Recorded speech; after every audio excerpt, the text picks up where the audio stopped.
Hi guys, welcome to my YouTube channel, Happy Visas.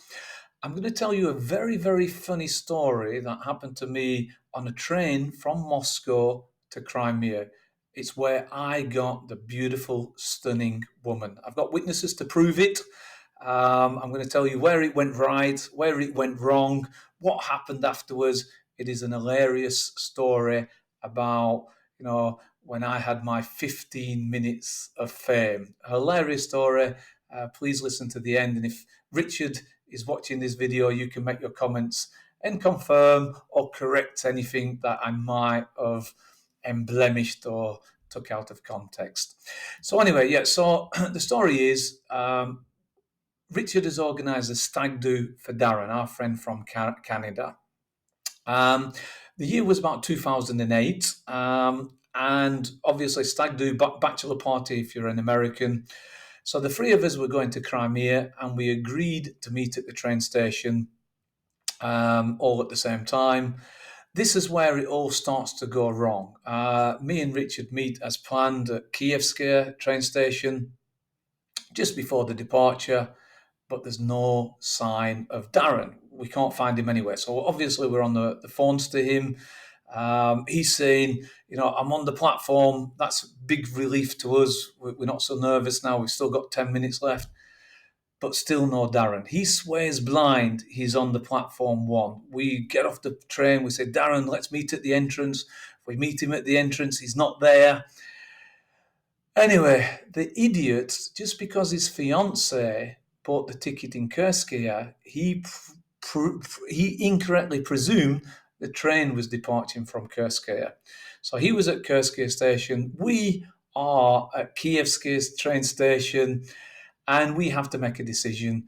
Do we leave this idiot or hopefully meet him up on the next train?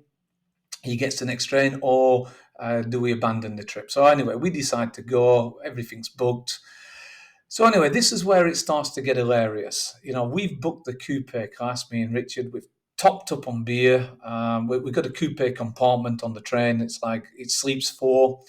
So me and Richard are on the top bed, bunks. They drop down. You climb into the bunk. Below us, I've got an old lady, a grandmother, and next door to or underneath Richard, he's got her granddaughter, 6-year-old granddaughter. So we're above them. So obviously we've stocked up on beer, and we decide to drink in the passageway. Obviously we can't drink with the kid in the compartment. So anyway, so I notice the most beautiful woman in the world in the next compartment. Absolutely stunning, the most beautiful girl I've ever seen on a train in my life. So obviously I say, "Oh, здравствуйте, как дела? How are you? Nice to meet you." So in my few words of Russian that I knew at that time, I'm going to call her Olga. I cannot remember her name, but anyway, she's giving me 5 minutes. I can't believe it. She's engaging in conversation.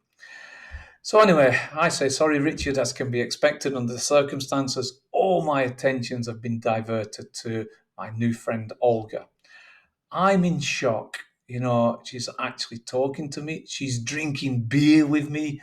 And basically, she's giving this ugly man a chance.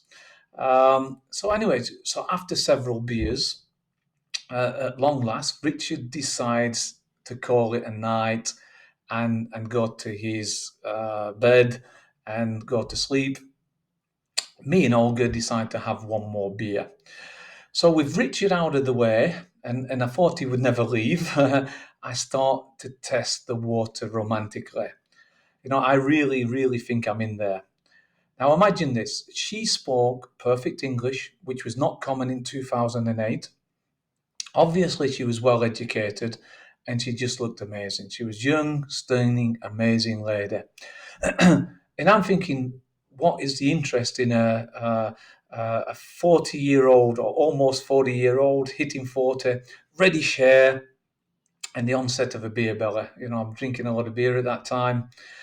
So anyway, what is more amazing, and to the amazement and confusion of Richard, he sees Olga get into my single sleeper bunk bed. You understand? So after we've had the beer, she's jumped into my bed. So his words was, he was very envious. He couldn't believe it, couldn't believe his eyes, and he thought I'd done it. So anyway, so somehow with three other people in our room, I'd gotten her into my bed. Um, in our almost 20 years of friendship, that was the only time that I'd ever gotten his respect on the woman front. This respect hadn't happened before and it hadn't happened after. But boy, did he give me respect. So I'm not in the room yet. It's just Olga. And unbeknown to me at that time, as she's climbing into my bed, Richard's words was, he tried to save her. No, no, no, Olga, he said, my bed, my bed. So anyway, obviously no friends in loving war, I guess. Now Olga is looking a bit confused. She's looking a bit flustered. But anyway, Richard persisted. Richard explained, you know, still trying to save her. Jump into my bed, he repeated. And just remember, he's on the bunk bed opposite me. He can see her, and he's trying to grab her and bring her to his bed. So this went on for a few minutes. He eventually gave up, and then he said, "I was just lying there, waiting for my return, dreading the sounds that would come of me doing the dirty deed." He was a broken man. He was almost sick inside his stomach with jealousy, he said. But anyway, unbeknown to Richard, with no time to waste, I implemented my plan of attack. So, I'm outside with Olga having that last beer, um, and I've planned my attack. So, Olga was friendly, but she was not reciprocal in my advances. I thought I was about to fail. Another rejection notch on the bedpost.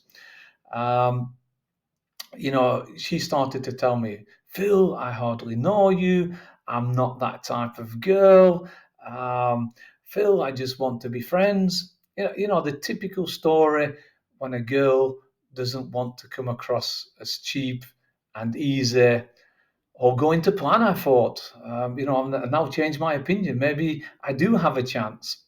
So I'm already thinking about the bragging rights I'm going to have the next 10 years with Richard.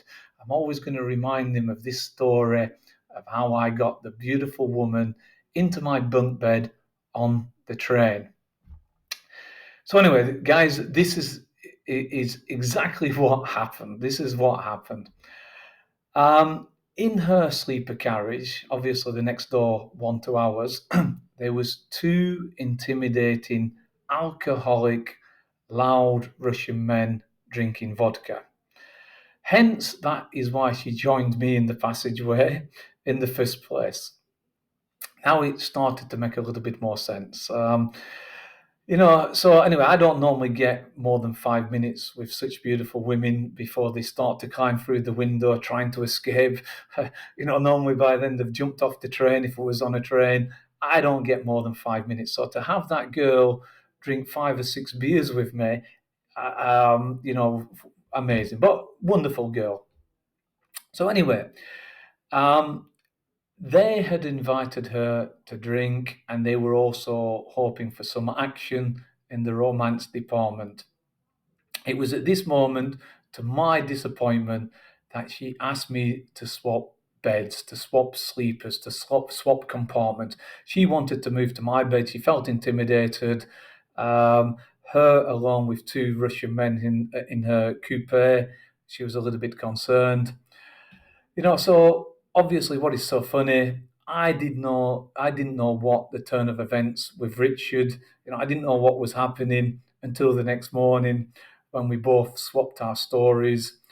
Richard could not work it out how I had done it, how she'd gotten into my bed. So using his words, he tried to save the poor girl. He tried to save her.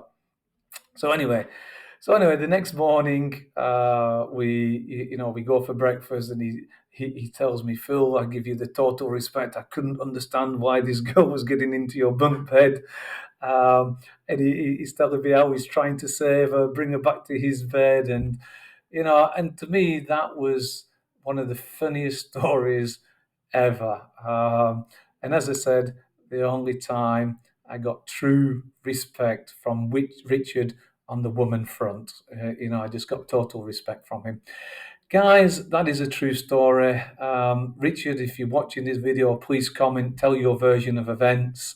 And please like the video, please subscribe, and I've got more crazy stories coming about my life very, very soon. Thank you, guys.